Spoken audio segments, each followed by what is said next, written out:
Olá, investidores e empreendedores. Eu me chamo William Weber e hoje eu vou contar um pouco da história de como foi fundar o primeiro coworking do Rio Grande do Sul, o primeiro do sul do Brasil e também um dos primeiros do Brasil, né? O segundo que a gente teve por aqui.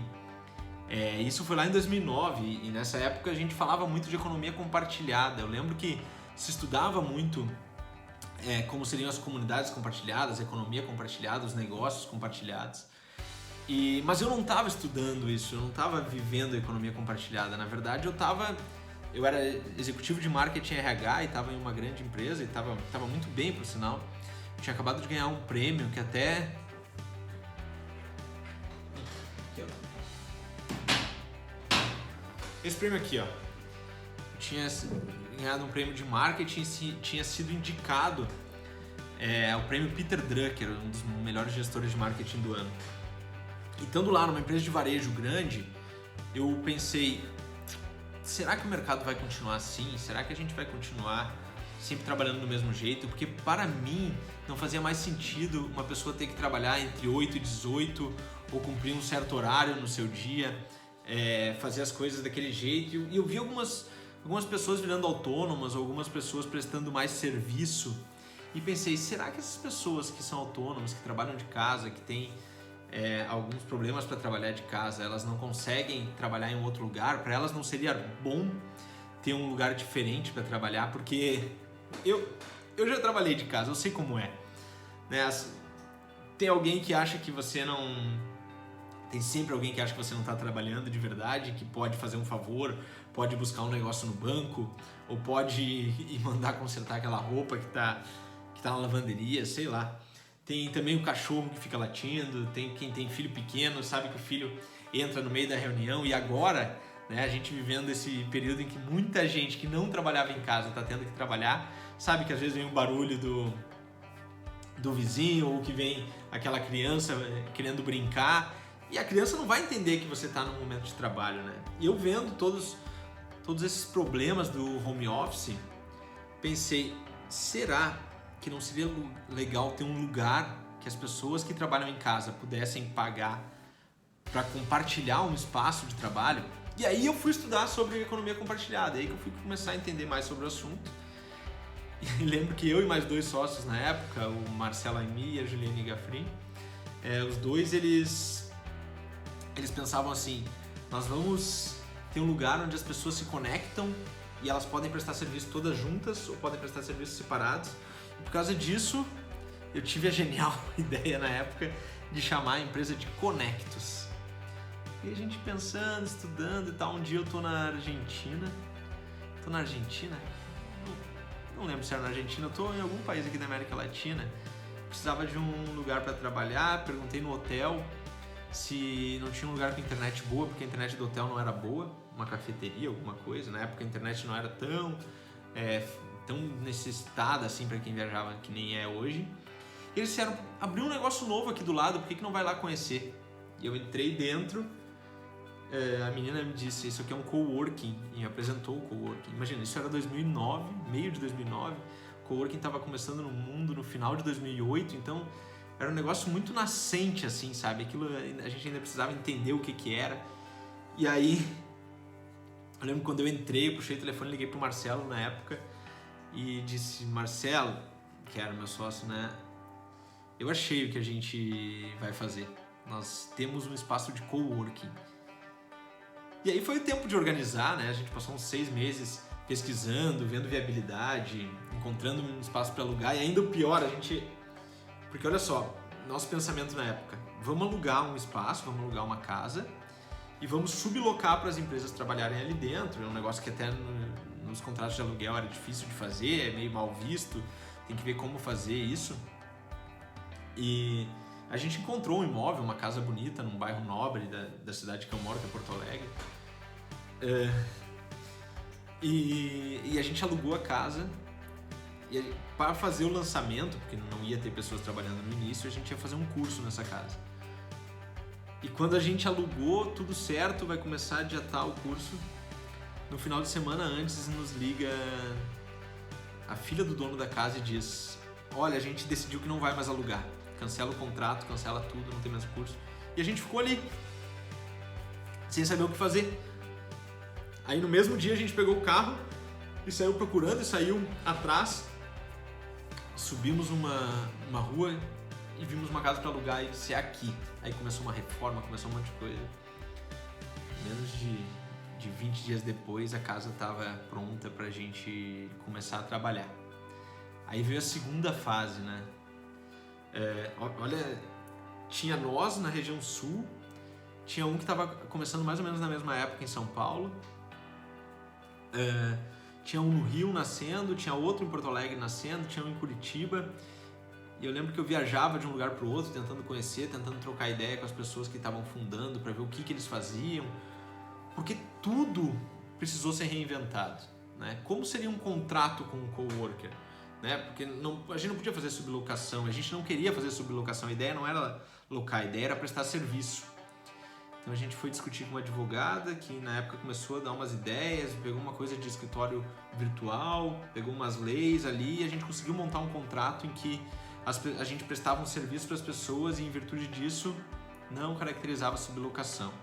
Porque afinal, o que a pessoa quer, né? Um espaço que ela pode trabalhar sem ruído, sem barulhos, um espaço que ela pode compartilhar e de repente conversar com outras pessoas, ter um cafezinho, ter uma cozinha para fazer o seu lanche, ela quer uma internet de alta velocidade e estabilidade, ela quer uma recepcionista, ela quer ter o conforto de estar no escritório sem precisar ser atrelado a horários, a empresa.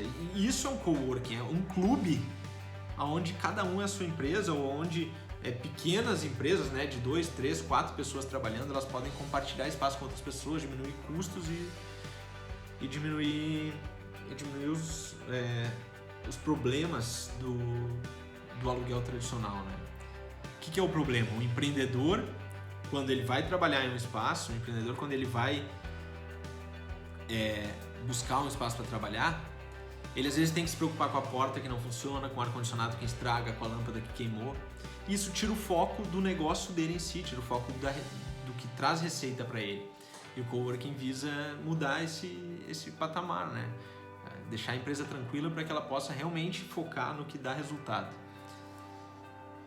E abrimos, começamos a operar e o mercado de coworking começou a crescer, começou a surgir vários espaços de coworking. E conforme eles iam crescendo, a gente ia dando entrevista nos lugares e pessoas de diversas cidades do Brasil, Gramado, Itajaí, São Paulo, Maringá, Recife, Manaus, Rio de Janeiro, Campinas, cidades de N lugares começaram a ligar pra gente e dizer, olha, como é que vocês fazem? E era bem engraçado até, porque no início, quando nos ligavam, as pessoas fingiam que eram clientes, não sei se pensavam que a gente não ia dar informação ou alguma coisa. E lá no meio da conversa, geralmente acontecia dizer assim, olha só, mas vocês não estão pensando em abrir alguma coisa? E quando a pessoa dizia, não, eu estou pensando em abrir, aí era como se houvesse uma leveza, assim, né? Eu vinha de um mercado em que a gente brigava muito por segredos de concorrência, por não fazer trocas de informação, e eu decidi que nesse novo mercado ia ser diferente, a gente ia colaborar com os nossos concorrentes e eles serem de verdade competidores. E conversando com as pessoas, eu acabei ajudando a abrir aí, nem sei a conta direito, 50, 60, 100 espaços de coworking em que talvez eu tenha dado mentoria, consultoria, ou simplesmente tenha dado dicas por telefone, ou pessoas que vieram até o espaço. Ao longo dessa jornada foram 6 trabalhos de conclusão de faculdade, em que as pessoas se basearam no Coento Coworking, o espaço de coworking que eu fundei entre 2009 e 2010. 6 trabalhos de conclusão, desde a arquitetura, de como é a arquitetura do espaço, de como é a lucratividade, de como funciona o treinamento e tudo mais, assim, do empreendedor e empreendedorismo em si do espaço de coworking. Foi muito legal e foi muito gratificante ter feito isso. E aquele movimento que eu vi lá naquela época, né, de que as pessoas procuravam um espaço para trabalhar e teria essa demanda nova, e para pensar um pouco, o mercado de coworking cresceu fortemente até 2014, 2015, e hoje ele está muito estável, né? Por que um coworking fica estável? Por que um coworking não quebra, né? Se a gente parar para pensar, diferente de um imóvel em que eu pego e alugo para uma empresa só, quando eu pego um espaço de coworking, eu alugo para 10 empresas. E alugando para 10 empresas, eu posso ter uma rotatividade de 1, 2, 3, mas nunca o meu espaço fica vazio, porque a empresa elas fazem planos mais longos, né? Então, digamos que eu tenha um cenário horrível, um cenário péssimo, que 50% dos meus clientes deixam de comprar de mim. Se eu perco 50% dos meus clientes, eu ainda tenho 5 empresas que podem manter os meus custos fixos até eu conseguir buscar outra empresa. Raramente eu terei uma grande movimentação, a não ser que seja por um fator muito forte, né? Algum fator externo, alguma coisa, um problema gigantesco. Mas fora isso, é muito difícil um coworking vir a quebrar, é muito difícil o imóvel que está sendo usado para coworking baixar rentabilidade, né? No geral, esses espaços continuam rentáveis em um longo tempo e por isso eles estão estáveis desde 2015, desde 2014 a gente não vê espaços de coworking com problema, desde que eles tenham, claro, uma gestão profissional, um método certo, um jeito de atender os clientes, né? Mas se eles fazem tudo isso do jeito certo, os espaços de coworking são muito rentáveis. E até são rentáveis, e até não, eu diria que melhor que isso, e são muito rentáveis para quem é dono do imóvel. Porque lá em 2010, né, lá em 2009, 2010, eu estava alugando um imóvel, conseguia compartilhar com os meus clientes e ainda sobrava lucro, né? Então, olha só, alugava o imóvel, pagava os custos fixos, pagava os custos variáveis, pagava os impostos e ainda tinha lucro. E eu lembro que era 2012, 2013, sabe quando cai aquela ficha assim? Né? Os mais jovens não sabem o que é cair a ficha, mas na hora que vira o clique na cabeça assim, nossa, e se eu conseguir comprar um imóvel? Se eu comprar um imóvel, eu posso ter uma renda muito maior do que o coworking. Até talvez a pessoa que hoje administra a Quento fez isso. Ela tem a estratégia de comprar um imóvel e pagar as parcelas com a mensalidade dos clientes, mantendo o espaço e ainda adquirindo mais imóveis, né? É tão forte isso que eu posso investir em imóveis sem precisar ter o capital inteiro para o imóvel, né? E já tem rentabilidade ainda no meio disso tudo. Então é realmente um negócio seguro e rentável. E aí eu fico fazendo um paralelo assim. Nós agora estamos passando por uma crise que a gente nunca tinha visto, né?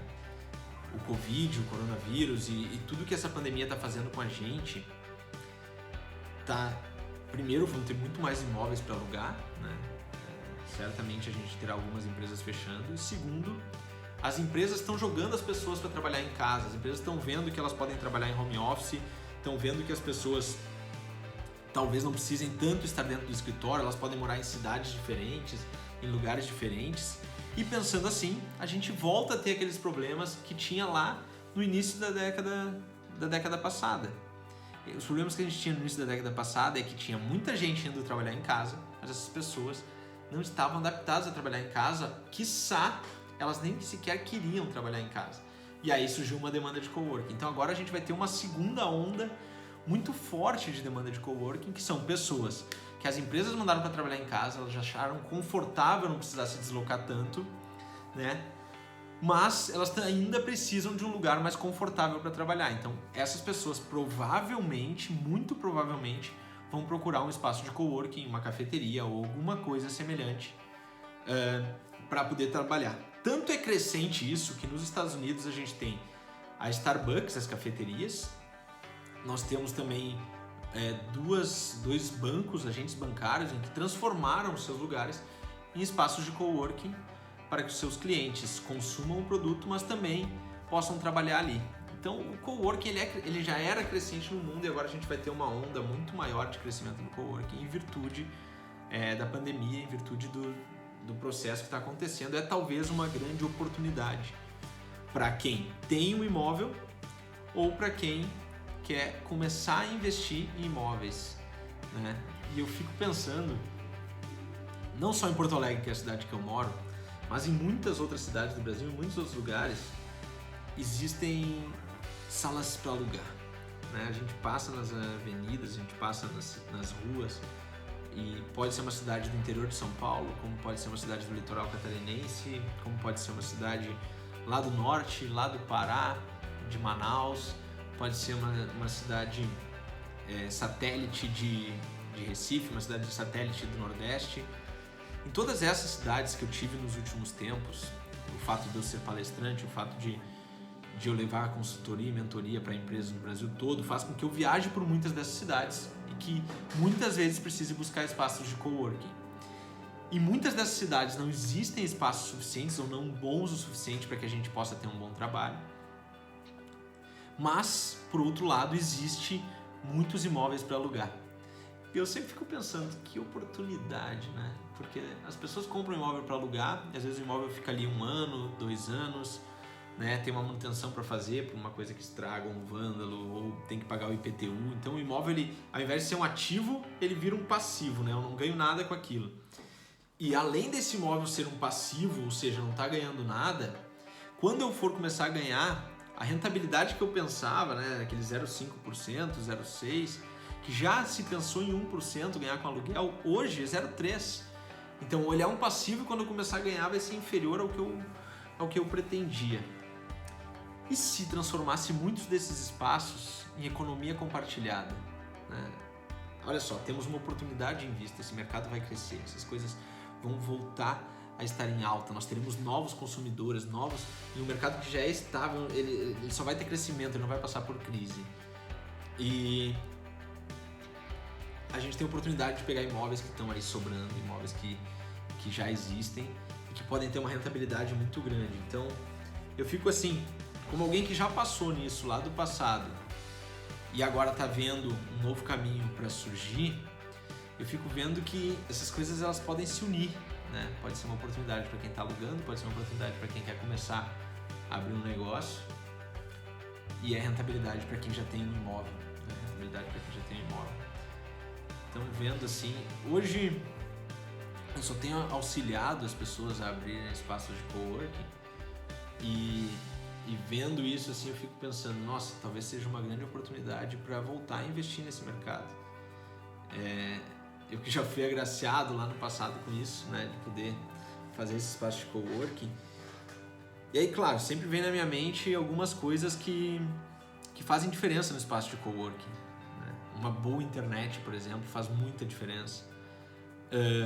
Espaço de confraternização, espaço de relaxamento, né? de escape do dia a dia também é uma coisa muito boa. E você pode seguir 2 caminhos, você pode ou ter uma casa e transformar ela em escritório, ou ter um escritório e deixar ele um pouco mais cool, ele com um jeito de casa. Eu acho que esses 2 caminhos eles funcionam super bem, né? E você vai atingir, claro, públicos diferentes, jeitos diferentes, pessoas diferentes. Entre esses 2 caminhos, eu percorri primeiro o caminho de ter uma casa e transformar ela em escritório, porque eu achava que assim as pessoas iam se sentir mais confortáveis. Mas depois, em um grande projeto que a gente pensou para Curitiba, a gente pensou em salas grandes, pessoas trabalhando, e era um prédio na época, eu lembro, um prédio de, acho que era 70 mil o aluguel do prédio, e a gente ia fazer todo ele com espaço compartilhado, cafeteria, livraria, teve até auditório para grandes eventos. O espaço de coworking é um negócio que surgiu há mais de 10 anos, que é rentável para o empreendedor, mas principalmente ele muda a microeconomia local, porque ele ajuda empresas pequenas a crescer, né? Ele ajuda empresas que talvez fossem ficar dentro do quarto de alguém numa casa, dentro de uma sala com uma criança atrapalhando, a se conectar com outras empresas semelhantes, a prestar serviços semelhantes, a atender um cliente com muito mais qualidade. Então, em cidades que eu vejo com 80 mil habitantes, ou em cidades que eu vejo com 2 milhões de habitantes, o espaço de coworking ajuda as microeconomias. E ajudando as microeconomias, ele favorece a economia da cidade, ele favorece a economia do estado. Então, o espaço de coworking dá para dizer que ele tem um potencial muito grande de colaborar com a comunidade, de colaborar com a sociedade, na verdade. Então, eu me sinto muito grato daquela colaboração que eu comecei lá em 2009, tá tendo essa segunda onda agora, tá tendo essa oportunidade grande agora. E eu espero continuar sempre fazendo parte desse tipo de negócio no mercado de colaboração, porque é realmente muito gratificante.